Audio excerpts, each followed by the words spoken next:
राजमाता जिजाऊनं 2 छत्रपती दिले, महाराष्ट्राचा देशाचा उद्धार केला आणि शिवाजी महाराजांचं नाव चंद्र सूर्य तारे असेपर्यंत या पृथ्वीतलावरती का आहे? संस्कारामुळं आयुष्य दिलं या लोकांनी. आपण काय देतो? शाळेसाठी तास 2 तासाचा वेळ देत नाही. देवनाळे मॅडम, संजूदादा कदम, इथं चौधरी सर आहेत, आमचे सतीश रावदाले सर आहेत, इथं ज्या यलवाड मॅडम आहेत, आडू सांगतायत या बसा. ऐका, त्यांना काही पैसे मिळणार आहेत होय? त्याचं घर चालणार आहे होय? माय माऊल्यानं त्यांचे काही बिघडणार नाही. त्या यलवाड मॅडमला 1.25 लाख रुपये पगार आहे, देवनाळे मॅडमला 1.25 लाख रुपये पगार आहे, संजू दादाला 1.25 लाख रुपये पगार आहे. दोघांची पगार किती झाली हिसाब करून सांगा? 1.25 लाख 2.5 लाख रुपये पगार त्यांच्या घरात जाते. तुम्ही आलात काय न आलात काय, तुम्ही घरीच बसलात काय, त्यांच्या घरादाराला काही फरक पडत नाही. त्यांचं कपाट तसंच राहणार आहे, सोन्या चांदीने भरलेलं, पैशाने भरलेलं. आमचा तुमचा प्रश्न आहे, आमच्या तुमच्या घराचा प्रश्न आहे. आपल्या घराला दार लावायला मोडलेलं दार आहे, संडास रूमचं कवाड मोडलेलं आहे, पोरगा आवारा फिरतंय, नवरा दारू पिऊन शेतामध्ये तिकडं माल विकून येतोय. ह्या सगळ्या परिस्थितीमध्ये तुम्ही शाळा समजून घेणार आहेत की नाही? तुम्ही विद्यार्थी समजून घेणार आहेत की नाही? तुम्ही शिक्षण समजून घेणार आहेत की नाही? किती अंधश्रद्धा. एखादा महाराज येणाऱ्या गावात म्हटलं महाराज उरलेत, घरातले कामधंदे सोडून महाराज उरलेत. चांगल्या महाराजाबद्दल आमचं काही म्हणणं नाही. आम्हीही दंडवत घालतो, आम्हीही लोटांना घालतो, आम्हीही पाया पडतो चांगल्या महाराजांचे, जे समाज उपयोगी कामं करतात, देश उपयोगी कामं करतात, लोकांचा उद्धार करतात.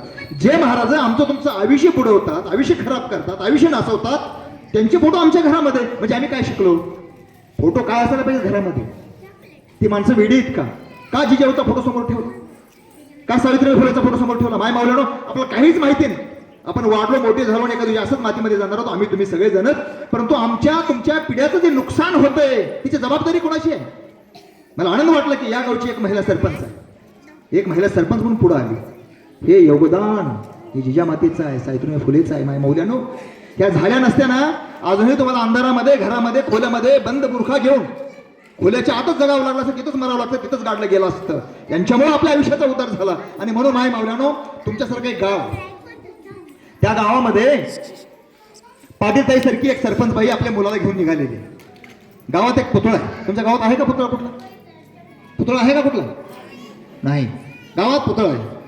अनेक 6 वर्षाचं पोरगा आहे. ते पोरगा आईला विचारतं, आई कुणाचा पुतळा आहे? लक्ष देऊन ऐका, मी तुम्हाला प्रश्न विचारणार आहे. प्रश्न ह्यांनाच विचारायचे नाही. शिक्षकाच्या परीक्षा होत नसतात, पालकांच्या आणि मातांच्याही परीक्षा झाल्या पाहिजेत, तर गाव सुंदर होईल, घरं सुंदर होतील, आमचा समाज समृद्ध होईल. मुलांना विचारलं, आई कुणाचा पुतळा आहे? इतिहास शिकलेली आहे, पुस्तकं शिकलेली आहे, अभ्यास केलेली आहे, शाळा शिकलेली आहे. म्हणते, बाळा हा पुतळा छत्रपती शिवाजी महाराजाचा आहे.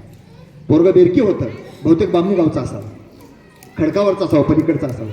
त्या आईला म्हणाला, आई मग मला सांग, या शिवाजी महाराजच्या एका हातामध्ये तलवार का आणि दुसऱ्या हातामध्ये ढाल का?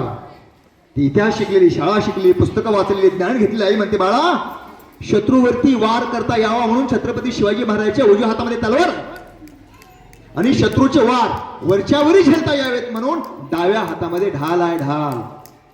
पोरग लईच बेरकी होतं, 4थीच्या 5वीच्या वर्गातला असेल, बेवनाळे मॅडम शिकवत असतील किंवा कदम सर शिकवत असतील. पोरग म्हणाले, आई मग मला एक सांग की त्या शिवाजी महाराजच्या पाठीमागे काय आहे?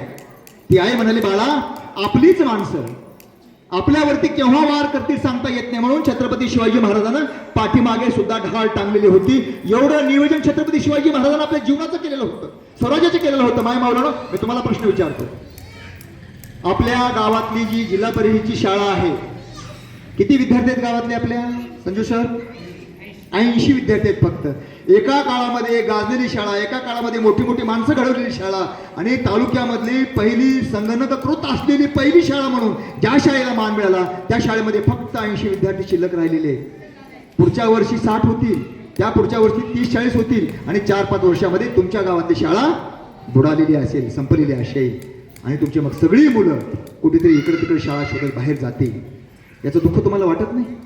आपल्या घराघरातला मुलगा इथे गेला पाहिजे. अलीकडे एक फॅड निघालेलं आहे, देवनाळे मॅडम, चौधरी सर, एक फॅड निघालेलं आहे. पोरगं कुठं आहे? लातूरला आहे. कुठल्या वर्गाला आहे? LKG UKG, 1ली 2री आणि इंग्लिश मिडियममध्ये. अलीकडे इतकं फॅड निघाले ना, इंग्रजी बोलता आलं, इंग्रजी सांगता आलं, इंग्रजीत लिहिता आलं, म्हणजे पोरगं लई हुशार, लई भारी. हे आपल्याकडचं समीकरण आहे. तुम्हाला माहिती आहे काय माय मौल्यानं? 1ली पासून 10वी पर्यंत इंग्रजी माध्यमामध्ये शिक्षण घेणाऱ्या एका विद्यार्थ्याचं खर्च किती येतो? सांगा, कोणीतरी अंदाजे सांगा, खर्च किती येतोय? इथं खर्च तयार आहे वहीमध्ये. किती खर्च येतोय दादा सांगा? 5 लाख रुपयाच्या पुढूनच खर्च येतो. तरी पण आपल्याला एवढा हाऊस. शेत पिकत नाही, घरावर पत्रे नाही, घरात आजारी माणसं आहेत, हे सगळं सांभाळून सुद्धा आपण वर्षाला 50, 60, 70 हजार रुपये शिक्षणासाठी, लातूरला शिकायला ठेवण्यासाठी बाजूला काढतो. त्याच्या उलट ज्या जिल्हा परिषद शाळेमध्ये, मला सांगा, जिल्हा परिषदेच्या 7वी पर्यंतच्या शाळेमध्ये, जिल्हा परिषद 10वी पर्यंतच्या शाळेमध्ये किती खर्च येतो? गणवेश मोफत, खाऊ खिचडी मोफत, पुस्तकं मोफत. काय खर्च आहे तुम्हाला? फक्त शाळेत पाठवायचे. कदम सर पाठवलं, एलवड मॅडम पाठवलं, सुरुशी मॅडम पाठवलं, चौधरी सर पाठवलं, रावया सर पाठवलं, देवनाळे मॅडम ही मुलं पाठवली. बघा, म्हणलात कधी येऊन त्यांची कधी हजेरी घेतलायत का? चला तुला कधी भेटलात का? कसं काय चाललंय शाळा, कसं काय मुलं? पालक मेळावा याच्यासाठी आहे. पालकांचा शिक्षकांचा संबंध, पालकांचा विद्यार्थ्याचा, शिक्षकाचा विद्यार्थ्याचा संबंध, आणि या पालकांचा, शिक्षकांचा, विद्यार्थ्याचा गावासोबतचा संबंध, आणि गावाचा या सगळ्यासोबतचा संबंध जर प्रेमाचा असेल, आपुलकीचा असेल, डोळसपणाचा असेल, निरीक्षणाचा असेल, पालक जर भेट देत असतील, अडीअडचणी विचारत असतील, आणि शिक्षकाला म्हणत असतील तुम्हाला काही अडीअडचण असेल तर मग सांगा, आम्ही तुमच्या पाठीशी आहोत. नाही माऊल्यानो, तुमच्या गावामध्ये फक्त एक मुलगी MD डॉक्टर झाली आहे, डॉक्टर मयुरी. हे MM जाधव सरांची मुलगी आहे, त्यांची आई इथं. का हो? तुमच्या घरातल्या मुली डॉक्टर का झाले नाही? लग्न केलं, पाठवून दिला. 18 वर्ष आहे, 30 वर्षाला पटपट लग्न केलं, पाठवून दिलं. माय माऊल्यानो, शेती कमी होत चालली, घरातली संख्या वाढत चालली, आणि जगण्याचे वांदे निर्माण झाले. नुसत्या शेतीवर आपण जगू शकत नाही, हे बापड्यांना कधी कळणार, पालकांना कधी कळणार? 10 एकरचे, मला MM जाधव सर सांगत होते, 100 एकरची माणसं होती, 200 एकरची माणसं होती. आता MM ला 10 एकर 5 एकर जमीन येत नाही. तुकडे पडत गेले, तुकडे पडत गेले, खायला मोहताज होऊन गेलो आपण.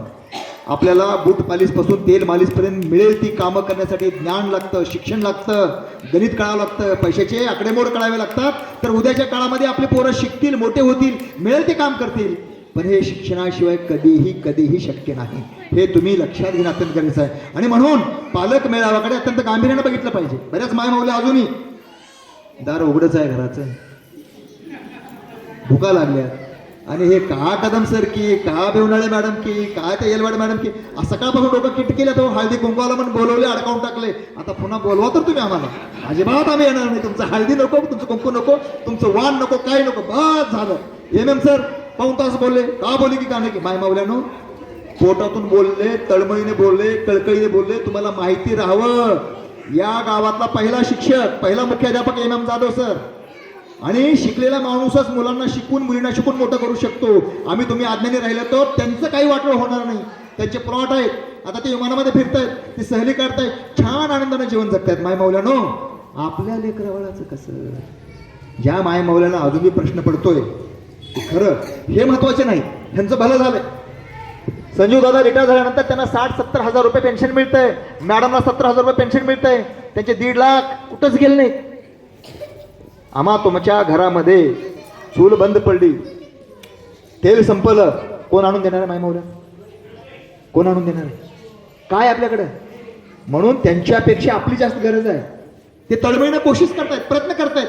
मग पहिला प्रयत्न हा करायचा आहे की आपल्या मुलांना मराठी माध्यमाच्या शाळेत पाठवायचं. मराठी माध्यमाच्या शाळेत पाठवल्यामुळं आपल्या मुलांना समजून घेणं, शिकणं सोपं जाणार आहे, शिकताना मोठे होणार आहे.